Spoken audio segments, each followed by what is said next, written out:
Hello दोस्तों, DPR study centre में आप सभी लोगों का स्वागत है। आज हम स्टार्ट करने जा रहे हैं एसएससी एमटीएस के जो जियोग्राफी के बहुत ही महत्वपूर्ण प्रश्न हैं उनको हम लोग इसमें डिस्कस करने वाले हैं। और जो भी एग्ज़ाम हुआ है 4-5 फरवरी को, उसके क्वेश्चंस को देखते हुए हमने इन क्वेश्चन को डिज़ाइन किया है कि ये क्वेश्चन संभावित हैं, संभावना है कि ये क्वेश्चंस भी आ सकते हैं। तो चलिए देखते हैं। सूर्य के चारों ओर परिक्रमा करने वाले खगोलीय पिंड क्या कहलाता है? सूर्य के चारों ओर परिक्रमा करने वाला खगोलीय पिंड क्या कहलाता है? ऑप्शन नंबर ए सही होगा, ग्रह कहलाता है। क्या कहलाता है? ग्रह। और देखिए, सूर्य, 8 ग्रह, उपग्रह और अन्य पिंडों को संयुक्त रूप से सौरमंडल कहा जाता है। सूर्य, 8 ग्रह, उनके उपग्रह और अन्य जो पिंड हैं उनको मिलाकर सौरमंडल कहा जाता है। ग्रहों के पास अपनी स्वयं की ऊष्मा और प्रकाश नहीं होती है, वे सूर्य से प्रकाश प्राप्त करते हैं। Planets orbit the sun in fixed path known as orbits. जो प्लैनेट्स होते हैं वो सूर्य के चारों तरफ एक पाथ पे घूमते हैं, एक रेखा पे घूमते हैं और उन्हें क्या कहते हैं? ऑर्बिट कहते हैं, कक्षा कहते हैं। देखिए अगला क्वेश्चन देखते हैं। ग्रहों की गति का नियम किसने प्रतिपादित किया था? Who formulated the laws of planetary motion? तो केपलर ने। ऑप्शन नंबर सी सही होगा, केपलर ने सिद्ध किया कि ग्रहों की कक्षाएं दीर्घवृत्ताकार एलिप्टिकल होती है। कॉपरनिकस ने बताया था कि पृथ्वी अपनी धुरी पर घूमती है और सूर्य केंद्र में रहता है। Kepler discovered that the speed of the planet varies depending on its distance from the sun. जो प्लैनेट्स की स्पीड होती है वो वेरी करती है, मतलब बदलती रहती है, सूर्य से कितनी दूर है, कितनी पास है, उसके हिसाब से। अगला क्वेश्चन देखिए।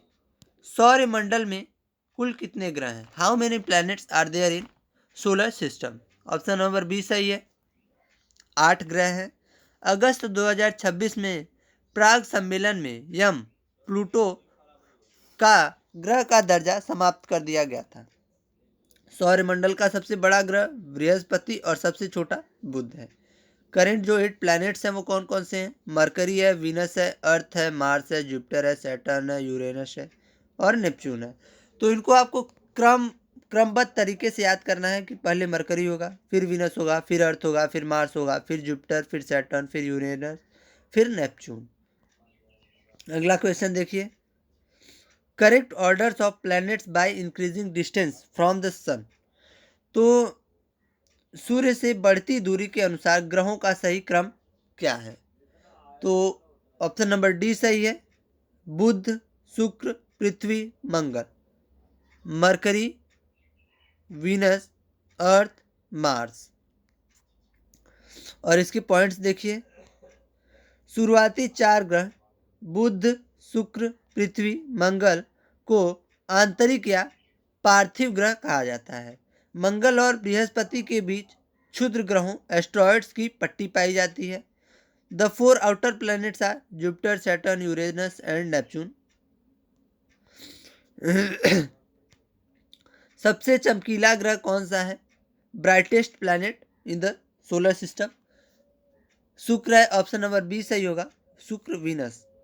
शुक्र को भोर का तारा और सांझ का तारा कहा जाता है। शुक्र को भोर का तारा भी कहा जाता है और सांझ का तारा भी कहा जाता है। शुक्र ग्रह पृथ्वी के सबसे निकट स्थित है और इसे पृथ्वी की बहन भी कहते हैं, sister of earth. Venus is the hottest planet in the solar system despite not being closest to the sun. ये सन के पास भी नहीं है, फिर भी ये बहुत ही हॉट है, गर्म है। अगला क्वेश्चन देखिए। सूर्य से सबसे दूर स्थित ग्रह है। सूर्य से सबसे दूर स्थित ग्रह कौन सा है? नेपच्यून है। ऑप्शन नंबर बी सही होगा, नेपच्यून। नेपच्यून वरुण, इसको हिंदी में क्या कहते हैं? वरुण कहते हैं। सौरमंडल का सबसे ठंडा ग्रह माना जाता है। इसकी सूर्य से दूरी लगभग 4.5 अरब किलोमीटर है। Neptune was the first planet located through mathematical calculation.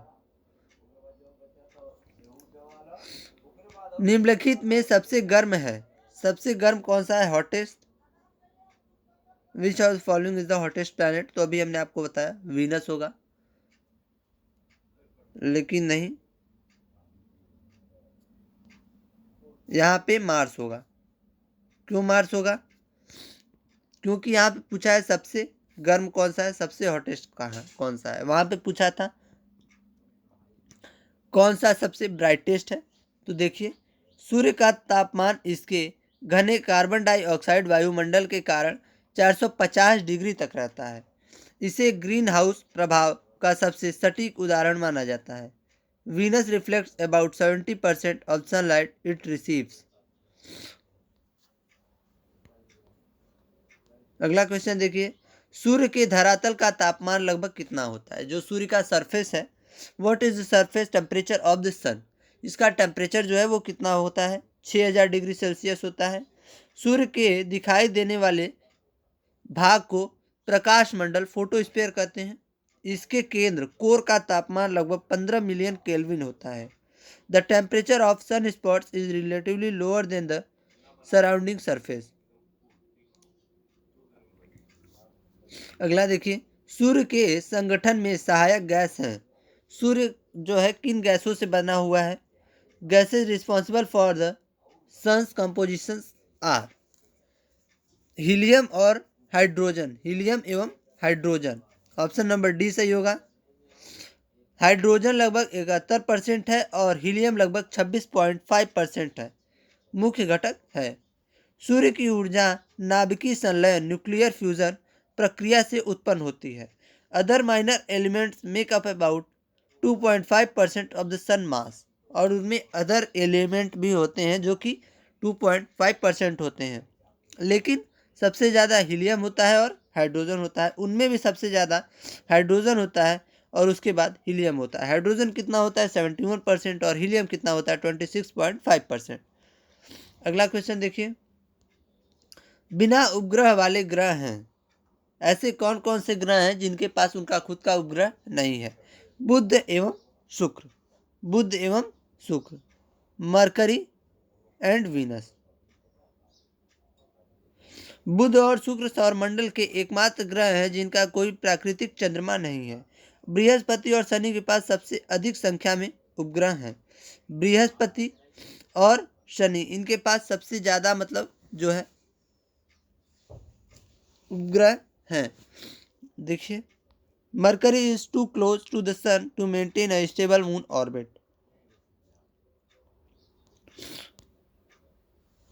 सूर्य के प्रकाश को पृथ्वी पर पहुंचने में कितना समय लगता है? सूर्य के प्रकाश को पृथ्वी तक पहुंचने में कितना समय लगता है? 8 मिनट लगता है, 8 मिनट।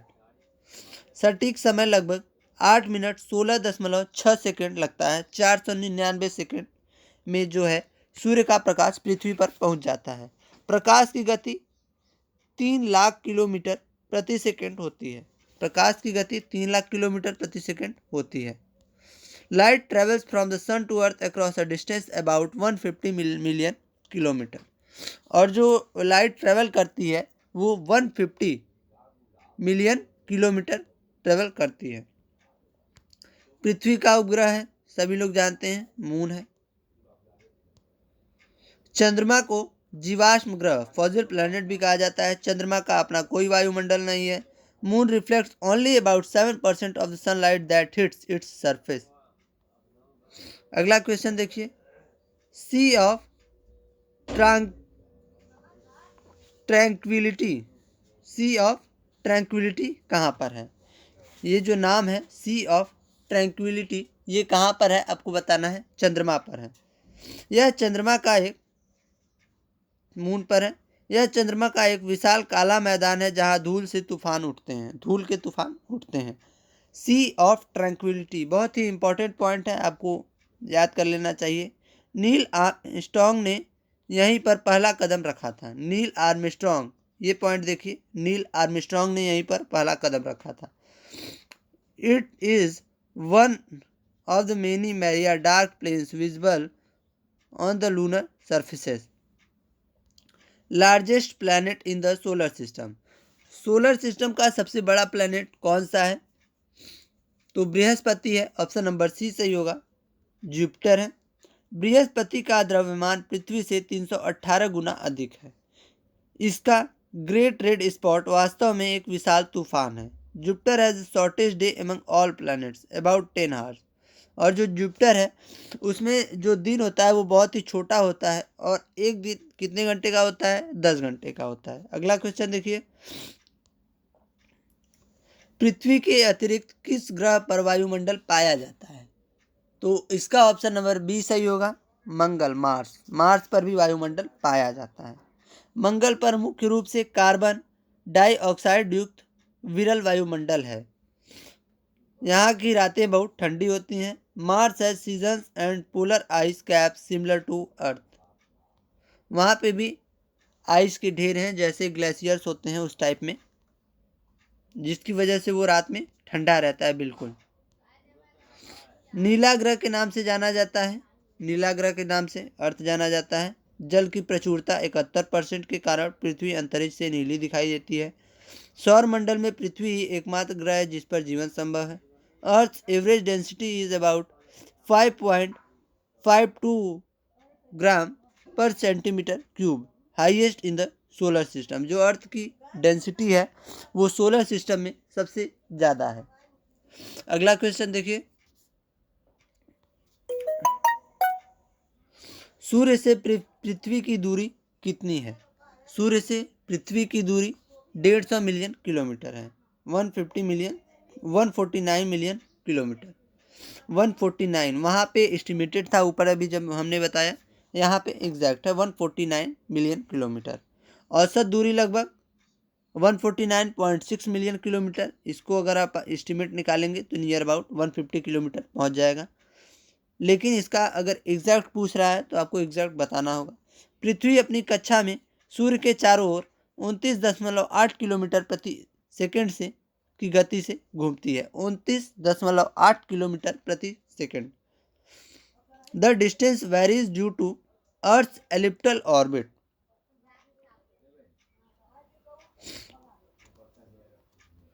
पृथ्वी पर दिन रात की अवधि कहाँ समान होती है?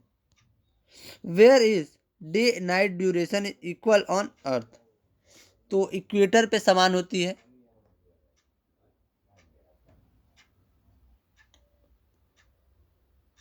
हाँ, भूमध्य रेखा इक्वेटर पे सामान्य होती है। भूमध्य रेखा पर सूर्य की किरणें साल भर लगभग सीधी पड़ती हैं। विषुव एक्सक्विनॉक्स के समय पूरे विश्व में दिन रात बराबर होते हैं। Day and night are exactly 12 hours each at the equator. जो दिन और रात होता है वो 12-12 घंटे का होता है इक्वेटर पर। पृथ्वी पर दिन एवं रात होने का कारण। पृथ्वी पर दिन और रात होने का क्या कारण है? पृथ्वी का अपने अक्ष पर घूर्णन। पृथ्वी का अपने अक्ष पर घूर्णन, रोटेशन ऑन एक्सिस। पृथ्वी अपने अक्ष पर पश्चिम से पूर्व की ओर 23 घंटे 56 मिनट में घूम जाती है। इसे दैनिक गति भी कहा जाता है। The circle that divides day from night is called the circle of illumination. जो सर्कल डे और नाइट को डिवाइड करता है उसे कहते हैं सर्कल ऑफ इल्यूमिनेशन। अगला क्वेश्चन देखिए, पृथ्वी की अपनी कक्षा में गति है। Earth motion in its orbit is. मतलब किस दिशा से किस दिशा में घूमती है अपनी अपनी कक्षा पर? पश्चिम से पूर्व की ओर। ऑप्शन नंबर ए सही होगा, पश्चिम से पूर्व की ओर, वेस्ट टू ईस्ट।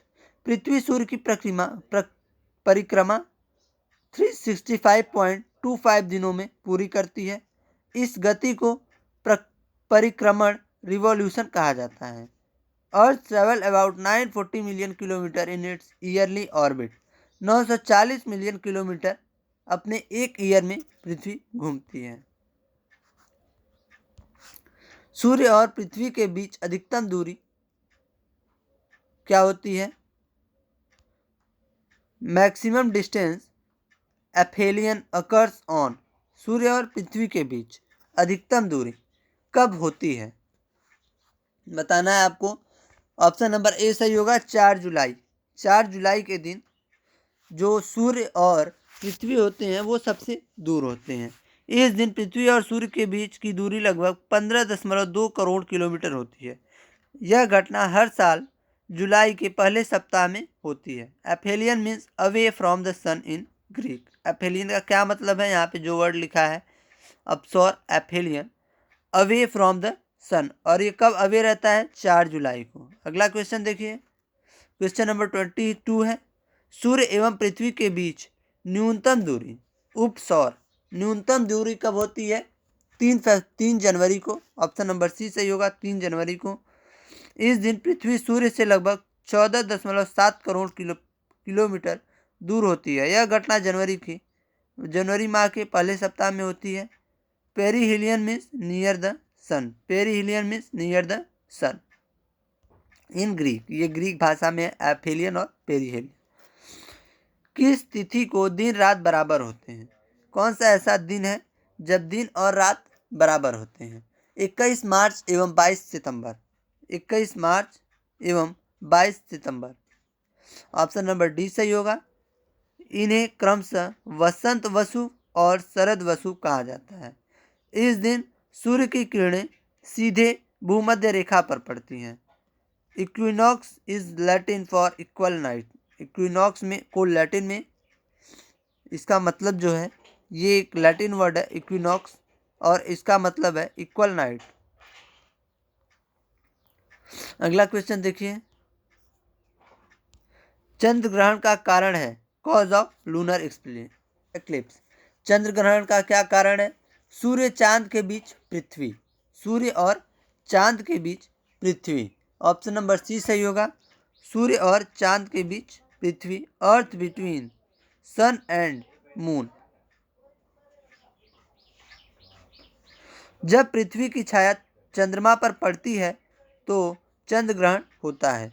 यह हमेशा पूर्णिमा फुल मून के दिन ही होता है। और total number of lunar eclipse is often called a blood moon due to its reddish colour. सूर्य ग्रहण का कारण है, सूर्य ग्रहण का क्या कारण है? सूर्य पृथ्वी के बीच चांद। सूर्य और पृथ्वी के बीच चांद, moon between sun and earth. जब चंद्रमा सूर्य और पृथ्वी के बीच आ जाता है, यह हमेशा अमावस्या न्यू मून के दिन होता है। Total solar eclipses are rare at any single location. मध्य रात्रि का सूर्य कहाँ दिखाई देता है? Where is the midnight sun visible. मध्य रात्रि का सूर्य कहाँ दिखाई देता है? उपयुक्त सभी हर जगह दिखाई देता है। यहाँ पे कहाँ कहाँ दिखाई देता है? आर्कटिक क्षेत्र में और नॉर्वे में। नॉर्वे को मध्य रात्रि के सूर्य का देश कहा जाता है। नॉर्वे को मध्य रात्रि के सूर्य का देश कहा जाता है।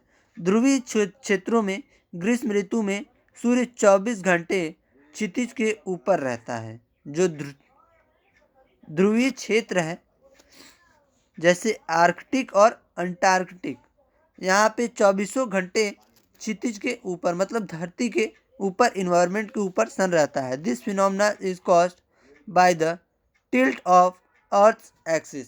अर्थ एक्सिस में जो मतलब टिल्टेड है उसकी वजह से ऐसा होता है। भूमध्य रेखा पर पृथ्वी का व्यास है लगभग, पृथ्वी का जो अप्रॉक्स डायमीटर है वो कितना है? 12,800 किलोमीटर है। ऑप्शन नंबर सी सही होगा, 12,800 किलोमीटर, 12.8 के किलोमीटर। सटीक वसुवती व्यास 12,756 किलोमीटर है। पृथ्वी ध्रुवों पर चपटी है इसलिए ध्रुव व्यास कम है। Earth is not a perfect sphere but N oblate spheroid. ये परफेक्ट पूरा एक स्फीयर नहीं है, मतलब अंडे आकार का है, ऑब्लेट स्फेरॉइड।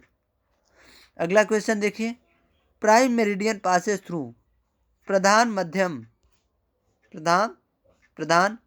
मध्यम रेखा किस स्थान से गुजरती है? तो ये कहाँ से गुजरती है? ग्रीनविच। ऑप्शन नंबर डी सही होगा, ग्रीनविच से गुजरती है। यह 0 डिग्री देशांतर रेखा है जो लंदन के पास ग्रीनविच से गुजरती है। यहीं से पूरे विश्व का समय निर्धारित किया जाता है। It divides the earth into eastern and western hemisphere. अगला क्वेश्चन देखिए। एक देशांतर से दूसरे के बीच समांतराल होता है। एक देशांतर से दूसरे के बीच समानांतरल होता है। Time interval between two longitude. Time interval between two longitude 4 minute. पृथ्वी को 1 डिग्री घूमने में 4 मिनट लगता है। 15 डिग्री देशांतर 1 घंटा समय का अंतर। This help in creation global time zone. पृथ्वी जब 1 डिग्री घूमती है तो वो कितना लेती है? 4 मिनट। और जब 15 डिग्री घूमती है तो कितना लेती है? 1 घंटे। और देखिए latitude diameter when moving to poles. ध्रुवों की तरफ जाने पर अक्षांश रेखाओं का व्यास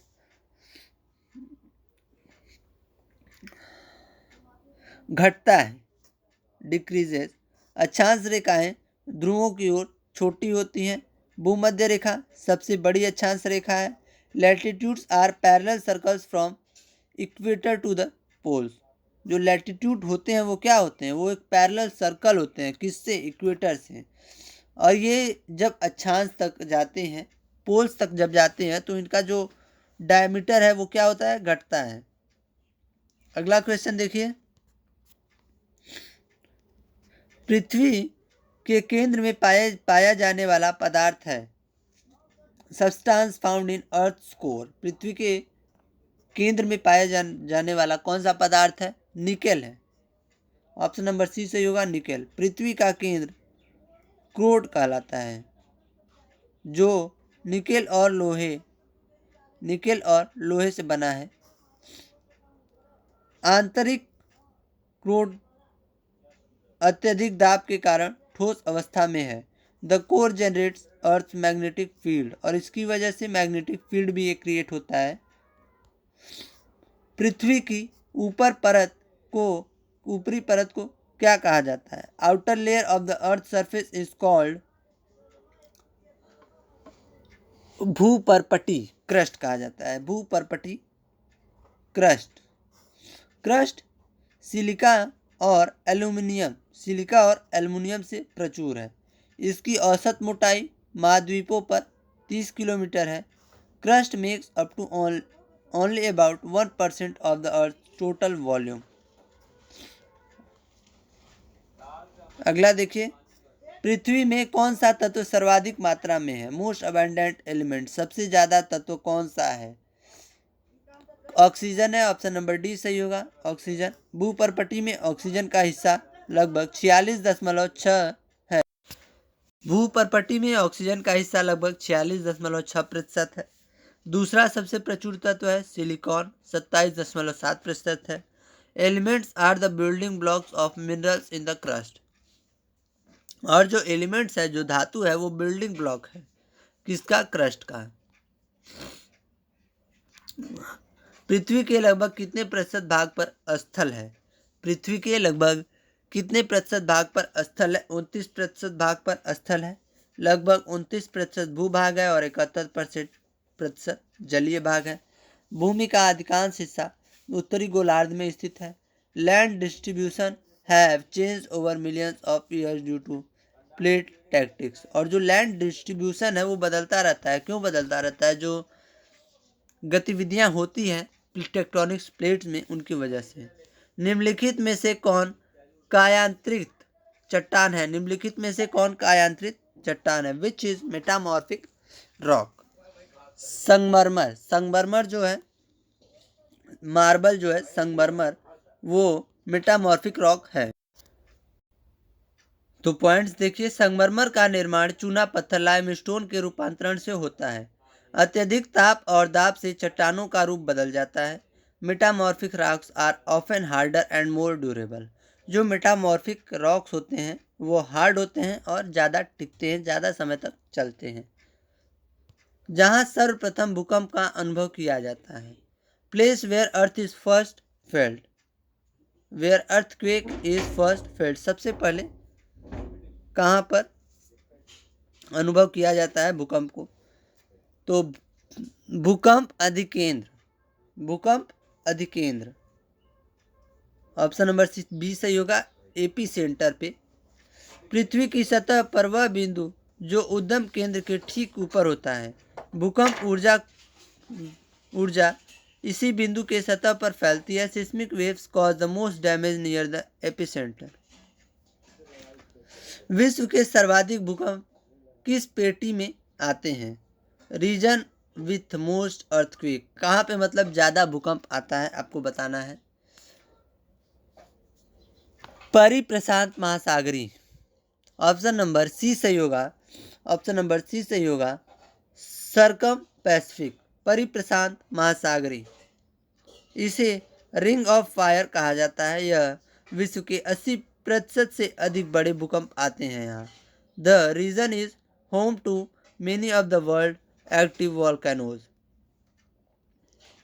अगला क्वेश्चन देखिए, रिक्टर स्केल से क्या मापा जाता है? रिक्टर स्केल से क्या मापा जाता है? भूकंप की तीव्रता, अर्थक्वेक इंटेंसिटी मापा जाता है। यह भूकंप की मुक्त हुई ऊर्जा को मापने की गणितीय पैमाना है। चार्ल्स रिक्टर ने 1935 में इसे विकसित किया था। अ magnitude 7 quake is 10 times more intense then a magnitude 6। जो मैग्नीट्यूड 7 होता है वो 10 गुना ज़्यादा होता है मैग्नीट्यूड 6 से। भूकंपीय तरंगों को मापा जाता है। Earthquake waves are measured by, भूकंपीय तरंगों को कैसे मापा जाता है? सिस्मोग्राफ से मापा जाता है। ऑप्शन नंबर सी सही होगा, सिस्मोग्राफ से मापा जाता है। यह उपकरण भूकंपीय तरंगों को ग्राफ पर रिकॉर्ड करता है। भूकंप विज्ञान सिस्मोलॉजी इसका वैज्ञानिक अध्ययन है। सिस्मोग्राम shows P waves, S waves and surface waves. जो सिस्मोग्राम होता है वो क्या क्या शो करता है? पी वेव शो करता है, एस वेव शो करता है और सरफेस वेव शो करता है। अगला क्वेश्चन देखिए, महाद्वीप जहां एक भी ज्वालामुखी नहीं है, ऐसा कौन सा महाद्वीप है जहां पे एक भी ज्वालामुखी नहीं है? वो कॉन्टिनेंट इसमें बताना है। तो ऑस्ट्रेलिया में एक भी ज्वालामुखी नहीं है। ऑस्ट्रेलिया भूगर्भीय रूप से बहुत शांत महाद्वीप है। यहाँ प्लेटों की सीमाओं पर हलचल कम है। Extinct volcanic features exist but no active one remains. वहाँ पे वॉल्केनिक इरप्शन होते तो हैं लेकिन कोई एक्टिव नहीं रहते हैं, कुछ दिन बाद शांत हो जाते हैं। ऊंचा ज्वालामुखी कोटोपैक्सी कहाँ है? कोटोपैक्सी कहाँ स्थित है वो आपको बताना है। Cotopaxi Ecuador, option number B सही होगा, इक्वाडोर। यह दक्षिण अमेरिका के इक्वेडोर में स्थित एक सक्रिय ज्वालामुखी है। यह विश्व के सबसे ऊंचे सक्रिय ज्वालामुखी में से है। It stands at 5897 metres above the sea level, मतलब सी लेवल से लगभग 6 किलोमीटर ऊपर है ये ज्वालामुखी कोटोपैक्सी, और कहाँ है? इक्वेडोर में है। अगला क्वेश्चन देखिए, किसे प्रकृति की सुरक्षा वाल्व कहा जाता है? नेचर्स सेफ्टी वाल्व किसे कहा जाता है? ज्वालामुखी को कहा जाता है। ज्वालामुखी को नेचर्स सेफ्टी वाल्व कहा जाता है। ज्वालामुखी पृथ्वी के आंतरिक दबाव को बाहर निकालते हैं। मैग्मा के साथ गैसें और राख बाहर निकलती है। Volcanic eruption releases trapped heat from earth interior. जो पृथ्वी के अंदर हीट होता है, जो भी प्रेशर होता है, उनको बाहर निकालने का काम करता है ये वॉल्केनोज। अगला क्वेश्चन देखिए, कौन सा युग सुमेलित नहीं है? कौन सा युग सुमेलित नहीं है? ऑप्शन नंबर डी सही होगा, 43। ऑप्शन नंबर डी सही होगा, क्राकाटोआ मलेशिया। मलेशिया। क्राकाटोआ वास्तव में इंडोनेशिया सुंडा स्टेट में स्थित है। माउंट एटना सिसिली इटली में एक सक्रिय ज्वालामुखी है। माउंट पोपा is an extinct volcano in Myanmar. अगला क्वेश्चन देखिए, हिमालय आदि किस प्रकार के पर्वत हैं? हिमालयाज और जो उनके अगल बगल जो पर्वत हैं वो किस प्रकार के पर्वत हैं? वलित, ऑप्शन नंबर ए सही होगा। वलित फोल्डेड माउंटेन्स, इनका निर्माण टेक्टोनिक प्लेटों के टकराने से हुआ है। हिमालय को नवीन वलित पर्वत यंग फोल्डेड माउंटेन्स कहा जाता है। Andes and Alps are also known as major examples of fold mountains, वलित माउंटेन्स। माउंट एवरेस्ट कहाँ स्थित है? माउंट एवरेस्ट कहाँ स्थित है? Where is Mount Everest located? तो माउंट एवरेस्ट नेपाल में स्थित है। ऑप्शन नंबर सी सही होगा, नेपाल में। यह विश्व का सबसे ऊंचा पर्वत चोटी 8,848.86 किलोमीटर है। नेपाल में इसे सागरमाथा के नाम से जाना जाता है। Tenzing Norgay and Edmund Hillary were the first to reach the summit in 1953। अगला क्वेश्चन देखिए, लोएस्ट का पठार loess plateau is located in, कहाँ स्थित है लोएस्ट का पठार? पवनकृत। ऑप्शन नंबर डी सही होगा, एलियन विंड। रेगिस्तानी क्षेत्रों से हवा द्वारा उड़ाकर लाई गई धूल के जमाव से बना पठार है। चीन में लॉयस का विशाल पठार स्थित है, ये चीन में स्थित है। Loess deposits are usually very fertile and easily eroded. अगला क्वेश्चन देखिए, विश्व का सर्वाधिक ऊंचा पठार कौन सा है? Highest plateau in the world. Tibet का पठार जो है, तिब्बत का पठार सबसे ऊंचा पठार माना जाता है। तिब्बत के पठार को विश्व का छत, रूफ ऑफ द वर्ल्ड कहा जाता है। इसकी औसत ऊंचाई 4,500 मीटर से अधिक है। It's is surrounded by some of the world highest mountains. वायुमंडल का सर्वाधिक अस्थायी तत्व है। सर्वाधिक अस्थायी तत्व कौन सा है वायुमंडल का? नाइट्रोजन है। ऑप्शन नंबर 20 ए सही है, नाइट्रोजन। वायुमंडल में जल वाष्प की मात्रा 0 से 4% तक बदलती रहती है। यह वायुमंडल में सबसे प्रचुर और महत्वपूर्ण ग्रीन हाउस गैस है। Water vapour is the most potent green house gas in the atmosphere, बहुत ही महत्वपूर्ण माना जाता है।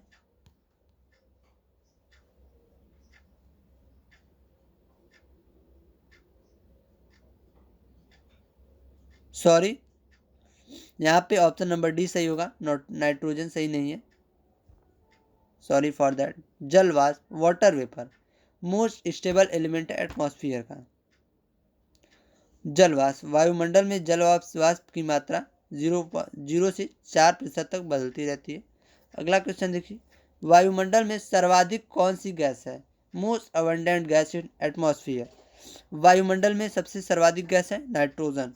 नाइट्रोजन का प्रतिशत लगभग 78.08% है। यह ऑक्सीजन को पतला करती है और तीव्र दमन को रोकती है। Nitrogen dilutes oxygen and prevent rapid burning, तीव्र दहन।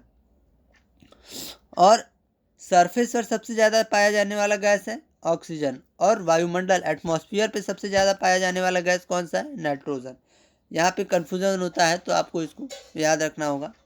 अगला क्वेश्चन देखिए, गैस ग्रीन हाउस प्रभाव के लिए उत्तरदायी है। कौन सी गैस है जो ग्रीन हाउस प्रभाव के लिए उत्तरदायी है? CO2 गैस है। कार्बन डाइऑक्साइड, कार्बन डाइऑक्साइड ऊष्मा को मंडलीय वायुमंडल में रोक कर रखती है। यह प्राकृतिक रूप से पृथ्वी के तापमान को नियंत्रित करती है।